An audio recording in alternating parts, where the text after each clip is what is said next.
Hello everyone, welcome back to my channel. In this tutorial, I will talk about 5 common mistakes that every beginner makes in Stata. So Stata will usually tell you when a command cannot run. The more dangerous mistakes are, however, the ones it doesn't tell you about. Your command runs, Stata produces results, and everything looks correct, even when it is not. In this video, I'll demonstrate 5 common Stata mistakes that can misclassify observations, override data, and produce like misleading statistical results. And more importantly, I will show you exactly how to fix each one. So for this demonstration, I'm going to use the Stata's NHANES II data set, which contains health and demographic information for over 10,000 participants.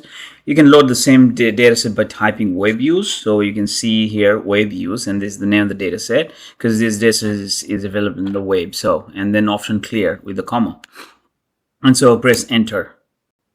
Mistake number 1 is beginning an analysis without first inspecting the data. A variable name alone does not tell us how the variable is stored, what it measures, or what it actually means, or whether it contains missing data or unusual values. So I'm going to begin by typing describe command. So I have this command type in my history, and so type describe and the name of the variables, and then press enter. And now you can see different types of information, variable name, especially this variable level, and then the storage type, and most of the variables, as you can see, seem to be a numeric variable. And then next I'm going to type codebook, age, BMI, health stat, lead, and with an option compact, and press enter. And then you can see information about the variable, observation, unique, mean, and minimum, maximum, and levels.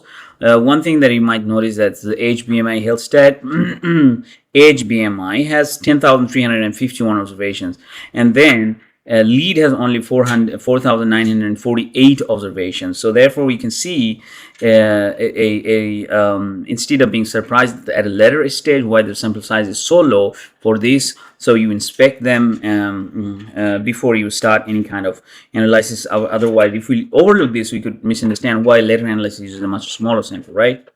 So finally, I'm going to write a tabulate command. It's here. So tab, you can write tab and then health state and then option missing, and press enter. So what we can see now is that there is 2 missing value in Stata. Missing value is stored as this period or dot, and then these are also unusual values because it says blank but applicable, right? 14 observations. That it's not in any of this category that is kind of categorical variable, right? And so you cannot do anything with that. So you want to treat it as part of this dot. So so that's why you need further work before you do actual analysis. Mistake number 2 is accidentally treating missing values as valid observations. And this is one of the most dangerous Stata mistakes because the command runs without displaying an error. So we're going to work on a variable called lead, and suppose we want to create an indicator identifying participants with lead levels of 30 or higher. So we want to create a new variable, for example. First, I will type, now we can see I've typed in my history, and then I bring it to count if missing, and this is the variable name in bracket, and press enter. Now you see that there are 5,403 participants are missing this lead measurements. So they are participants in the data set, but they did not fill out this measurement, right? And so I'm going to write a generate command. I'm going to demonstrate the mistake that we as a beginner make. So generate, and we create the name of the variable here, high lead, and wrong, because we are doing it wrong this time, because equals lead equals or greater than 30, right? So when the lead is 30, that's when Stata is going to create the value as 1, right? And others are 0. Now let's see what happens, and then press enter. And then you might see that a new variable has created this high lead wrong, and then we're gonna tab it or tabulate high lead and then missing, and then you can hit enter, and you can see there's no missing. Just 0 means that these people are less than 30 in lead, and then these people 5,510 or 53% people have more than 30 score in 30 number in lead measurement, right? So we can definitely tell that missing value is missing in this measurement, meaning that Stata put all these values to be true and put all these here. And so, because we saw that these are the number of missing values, right? And so let's see what happens. Let's see what happens with we this time we're gonna do it right. So generate a high lead, and then this time correct, so that it's a name, whatever name we want to give it, and then equals lead equal to or greater than 30. But then look at this.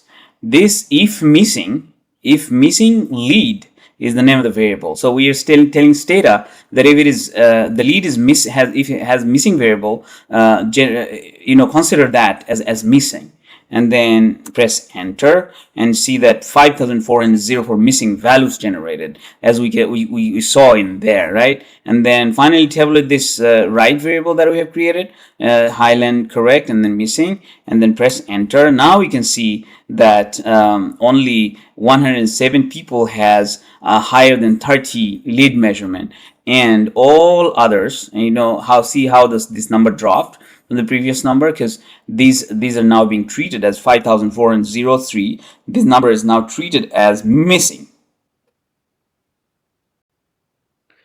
Mistake number 3 is using replace command without an if condition. First, I'm going to type tabulate health state as variable and missing option. So it's going to give me the missing variables. The dots represent missing, so there are 2 missing values. And then you can see those values categories like poor to excellent health status, but blank but applicable. This is not very useful for our analysis purpose. So we want really this 14 to be treated as dot or missing values. So if I mistakenly write replace health stat equal dot, so that actually converts all these values into dot. So like 10,350 observation will then convert into this. So if you look at this, press enter, and you see like 10,340 real changes made at so 10,340 to missing. So now all variables are now missing because of this mistake that we didn't use the if condition. So and you can see that now with this command, like if you tabulate it again, and then you see health status only has one observation, and that is missing, which is 10,351 observations. All these categories have disappeared, right? And so we're gonna restore it by restoring the data set again. But again, I'm saying that maybe in real world scenario, because it's online data set, I can restore it quite easily. But if it is like online data set, it's gonna be a struggle if because it overwrites your existing data set if you save it. So that's a huge mistake and big highly costly. So I'm going to do it right this time. Replace health stat equals dot, and we're now telling Stata if health stat variable equals 8. So we're going to convert all this 14 because it's 8. Blank and applicable is coded at 8. So we're going to tell Stata only if it is 8, then treat them as dot, and then you press enter and see 14 to missing, right? Because it has 14. And then you can tabulate it again with the missing option and see what happens. Now, including the 2 existing missing values, the 4 blank, those has been added, and now it's 16. So that's how you do it correctly. Mistake number 4 is treating a categorical variable as though it were continuous. First, I'm going to type tabulate region.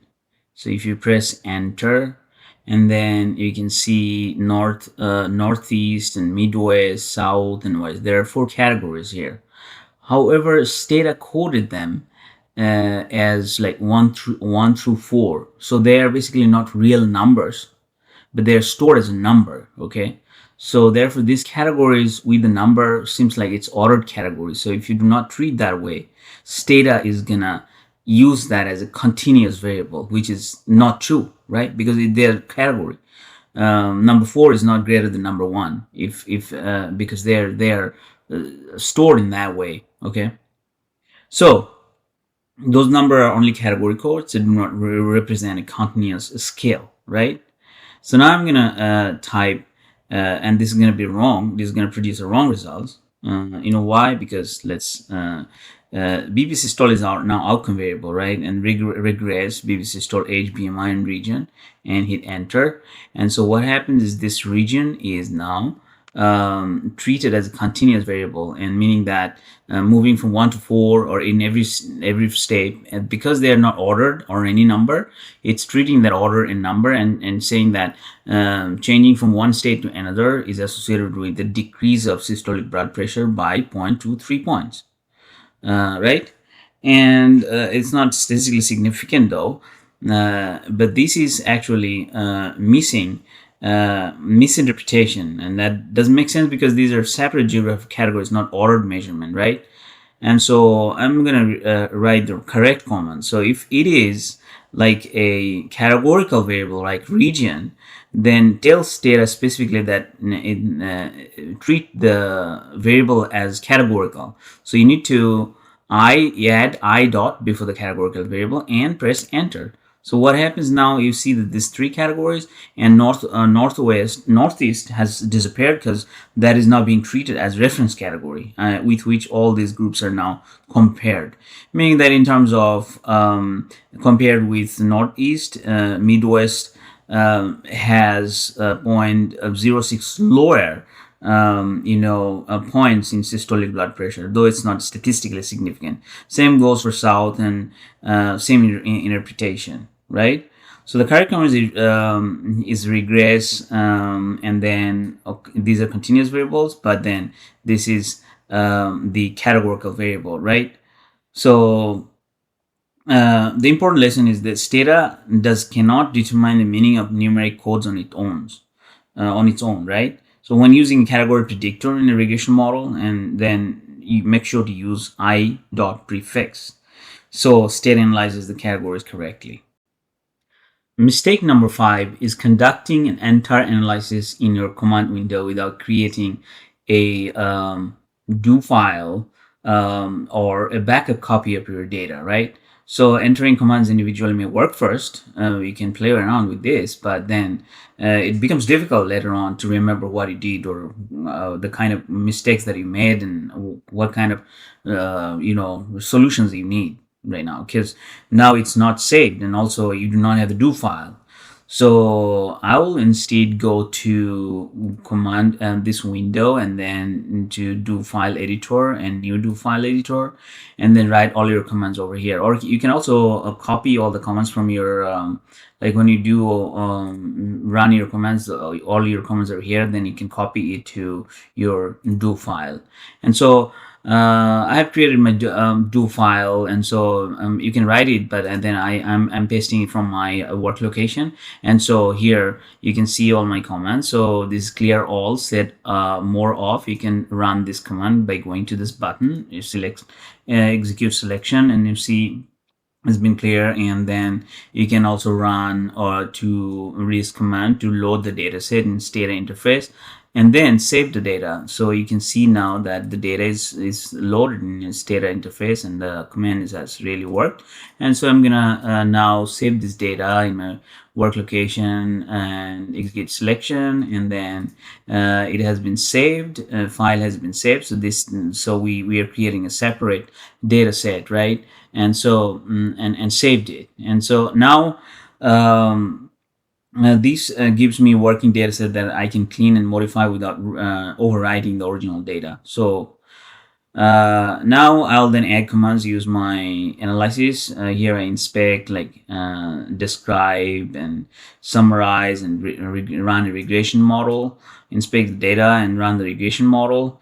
Predicting BP systole or systolic blood pressure with these three variables, predictor variables.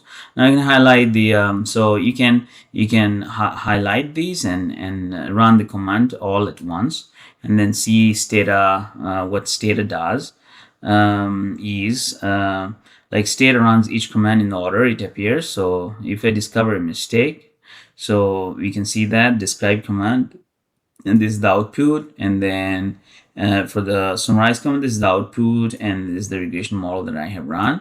So If I do any mistake or if I need to work later on, I can just go back, and so you can basically save the do file, and like save as, and you name it whatever you name. I'm not going to save it.